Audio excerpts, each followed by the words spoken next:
William Vance knew his life had split the day he crossed the Salt Creek Ford. He rode north from Greystone, the sky above the baked flats the color of weak pewter. William, 38, was lean and weathered by long stretches of solitude, a man whose silence was a shield, not an emptiness. His bay mare, Ember, picked a slow path until they reached the Silas homestead around midday. The ranch showed clear signs of neglect. The main shack was listing paint-stained and peeling. The nearby shed leaned hard against the wind. A few indifferent goats wandered the dry yard. It was quiet, too quiet for a functioning ranch. The man who greeted him was heavy-set and sweating, his face florid. He wiped his brow with a rag and offered a strained smile. "Vance, you're here for the dark bay mare." "That's right," William confirmed. "She's in the shed. Go look. I'll get the papers." William disliked the man's too eager tone, the way his gaze flickered. He was here for a trade, nothing more. He took Ember's reins and walked toward the shed, the yard feeling unnaturally vacuumed of sound. When he shoved the timber door inward, the air rushed out, a foul blend of old feed, animal waste, and something metallic underneath. Copper, iron, a deep, grim scent of distress. The interior was deep in shade, lit only by slivers where boards warped apart. William let his sight adjust. The dark bay mare stood in the rear stall, an excellent piece of horseflesh, calm and aware, but William didn't approach her. A form was huddled in the darkness by a stack of rusted tools, small, out of place. He advanced cautiously. It was a woman. She was curled tight on her side, her wrist shackled to a support beam by a thick, corroded iron ring. Her clothing was little more than rags, filthy and torn. Her skin bore marks, yellows, deep blues, the history of violence. A fresh cut on her temple stretched tight as she drew breath. Her left eye was nearly closed. She lifted her head to meet his gaze. Slowly, with raw terror, utterly exhausted, and she offered no plea. William knelt. His shadow fell across her face. "You've been treated savagely," he stated quietly. She made no response. A floor plank snapped behind him. William stood and turned. The heavy man stood in the doorway, backlit by the sun, a barrier to escape. "She's dumb," the man asserted. "Found her 2 weeks past, barely clinging to life. I took her in, keeps her chained. She snaps at everyone. Nearly took my hired hand's thumb clean off last week." William's expression hardened, but his voice remained level. "My business is equine. I require no chattel. It ain't chattel, it's payment." I nursed her. William took one step toward the doorway. The man's hand moved, but William's fist shot out, connecting with the man's sternum, a solid impact that emptied the owner's lungs. The man staggered back onto the dry grass, wheezing like a bellows. William ignored him, returning to the woman. "I will free you now," he promised softly. She winced at the sound of his voice, but did not shy away as he used his knife to saw through the ancient locking mechanism. The iron fought him, stiff with rust and dried residue. Finally it cracked open. When he gently pulled her up, she was terrifyingly light, a collection of brittle bones and shallow breathing. William carried her past the wheezing Silas, past the mare, and out into the open air that smelled of clean dust. He secured her gently on Ember's back, mounted behind her, and rode away, his gaze fixed on the western horizon. She said nothing. He asked for no name. Some identities were simply lost to the elements. They rode across the plains until the sun wept fire on the horizon. At nightfall, they sheltered in a stand of ironwood trees, along a creek bed that held only mud. William spread his ground sheet and offered water. She took it with hands that barely stopped trembling. He warmed canned stew in a skillet. She did not reach for it immediately. He set the bowl down a respectful distance away, and turned his back completely. After a long stretch he heard the slow, hesitant scrape of the spoon against metal. That night, she remained wide-eyed, watching the darkness breathe. William feigned sleep, but his awareness stayed razor-sharp. By the third day, Vesta could sit tall in the saddle. On the fourth, she didn't flinch when William passed her the reins. On the fifth, her voice returned, raspy as dried bark. "I am Vesta." William nodded once. She washed her face in a spring that night, until the water ran clear of the grime. When she inquired about their destination, William answered, "My acreage, near the granite bluffs. It's empty country, few trespass, unless they're hunting trouble." "Why the interference?" she managed. William looked toward the emerging moon. "A man who observes true evil, and declines to intervene, is already a ghost, just lacking the courtesy to fall over." Vesta didn't challenge that. The next dawn, she saddled the mare herself. By late afternoon they reached William's holding, small, sturdy, nestled against a granite outcrop where the wind spoke softly.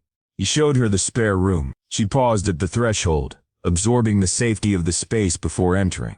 William made no demands for her presence.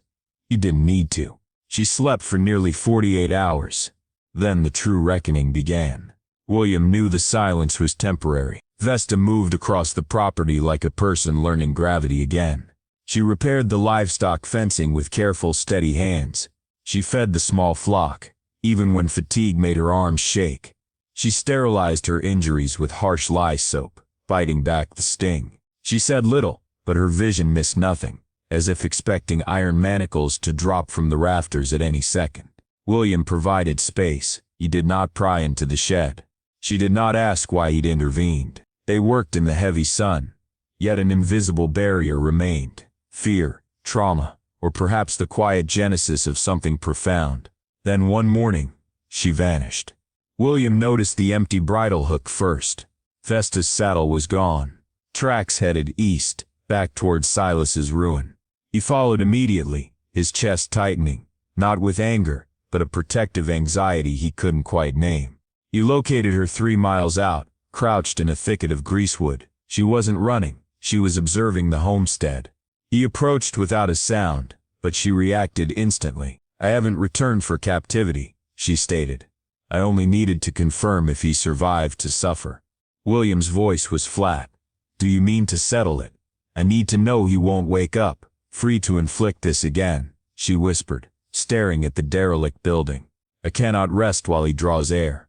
William made no move to stop her. Some debts demanded a final payment.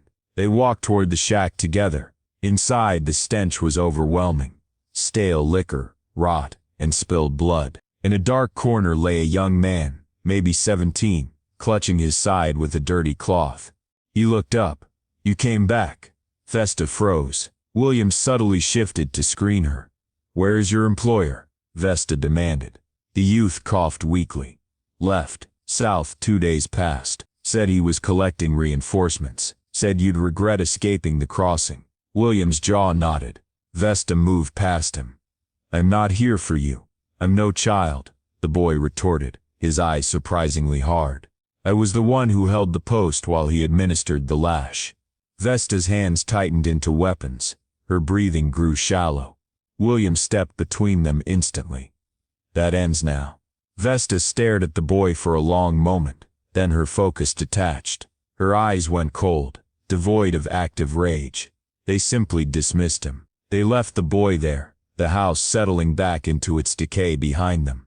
That night, back at the claim, Vesta scrubbed herself raw in a basin until her skin turned pink. William waited on the porch, listening to the splashing water. When she finally emerged, her hair damp, she looked into the firelight. "I am no longer terrified of him," she declared.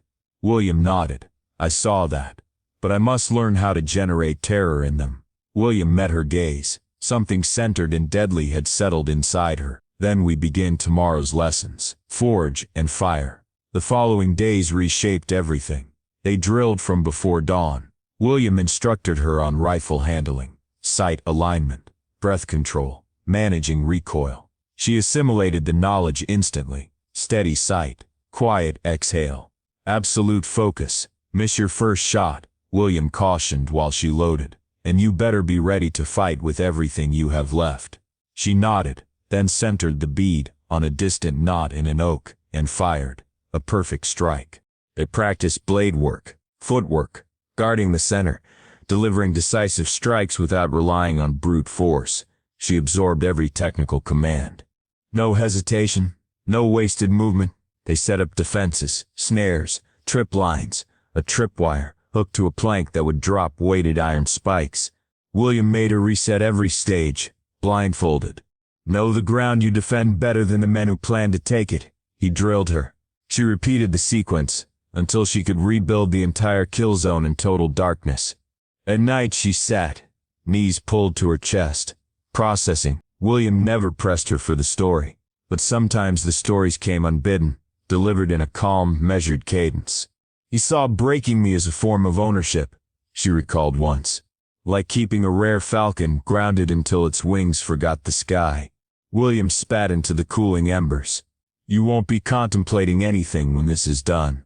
She didn't smile, but a softening of the tension around her eyes signaled agreement. Then one evening, a lone figure appeared on the approach trail, dust trailing behind him like a tail. He stopped at the gate and called out. William met him first, rifle held loose but ready. The rider was lean, a scar carving a line from his nostril to his jaw, his eyes too quick for honesty. I'm tracking from the Coyote Wash area, he called. Looking for a woman, dark hair, quiet, traveling with a man matching your description. Name's Reed. My kinsman's been missing a month. Last seen with a dark bay mare and a split lip. Vesta stepped from the stable, her face scrubbed clean, her eyes now pure ice. Reed's smile vanished. There she is! Before he could finish, Vesta cut him off. Tell your relation. I will deliver the message. He will not be delivering anything to me. Reed swallowed hard, fear flashing in his gaze. He turned his mount and bolted back the way he came. Vesta watched until he was a speck. William appraised her. That was a deliberate invitation. It was a choice, she countered. Killing him would have been mercy. William let the statement stand. 2 days later they found a pressure plate trap near the river sprung. Blood smeared on the dirt, a large bird gone. He's probing our defenses, William noted. Vesta crouched over the signs. He wants us to run to him. We won't. No, she agreed firmly. He'll come here. They hardened the perimeter. They dug trenches and edged the shed entrances with broken glass and sharpened stakes. Vesta now wore a heavy sidearm low on her hip, moving with the coiled readiness of someone who had finally claimed their own shadow. Then as the last light faded, smoke feathered on the eastern skyline. 3 men, 1 wagon, Reed leading the way. Vesta stood beside William on the porch, her posture relaxed but alert, face still as the twilight. They believe I'm still running, she murmured. William looked at her. Are you? She didn't speak. She didn't need to. The reckoning at the ford dusk settled like a slow, heavy judgment across the high desert. The sky was a deep, bruised violet bleeding into orange at the rim. William stood on the porch, rifle resting easily. Vesta stood beside him, shoulders straight, breathing shallowly, her entire frame taut with readiness. 3 figures advanced, Reed at the front. Behind him, 2 rough-looking mercenaries, with cynical expressions and cruel intentions. A supply wagon trailed them, carrying iron and rope. They hadn't come for negotiation. They came to reclaim property, but Vesta was not the trapped woman from the shed. Reed shouted, We want the woman. Hand her over, and we'll leave your corpse undisturbed. Vesta stepped forward. Come and take me, she challenged. As Reed moved too slowly. Vesta fired first, grazing Reed's temple. William dropped one mercenary instantly with a clean throat shot. The other fell into Vesta's preset spike trap and screamed. Vesta walked toward the wounded Reed, cold and methodical. He tried to draw his pistol. Her next shot struck his gun arm. He scrambled backward. You enjoyed my torture, Vesta stated, stopping over him. She ended the threat with one final shot. They buried the dead quickly on the alkaline flats. Vesta worked the shovel with punishing energy. Afterward she cleaned herself silently. William watched, knowing the road wasn't over.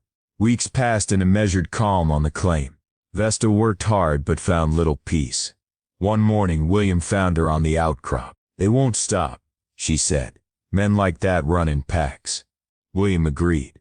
I don't want to live in fear anymore, Vesta whispered. I want them to remember me. Then we find the rest, William confirmed. He mounted Ember and rode to Greystone, returning with rifles, wire, and a heavy metal box of names. Vesta opened it, her hands steady. "I will see them all." They rode out at dawn. Vesta became a chilling legend on the wind. William remained her loyal anchor. Months later, by their fire, Vesta looked at William. "You pulled me out of the dark." He shook his head. "You climbed out. I only moved the lock. What now?" "Now we build something new, if you choose to." They built a solid home near the bluffs. Vesta planted sage and learned to finally inhale fully. Life grew around their scars. One evening, as the sun dropped, Vesta leaned against him. "It's quiet, William." He took her hand. For the first time she let him hold it, returning the pressure firmly. Their path ahead was waiting to be walked, together.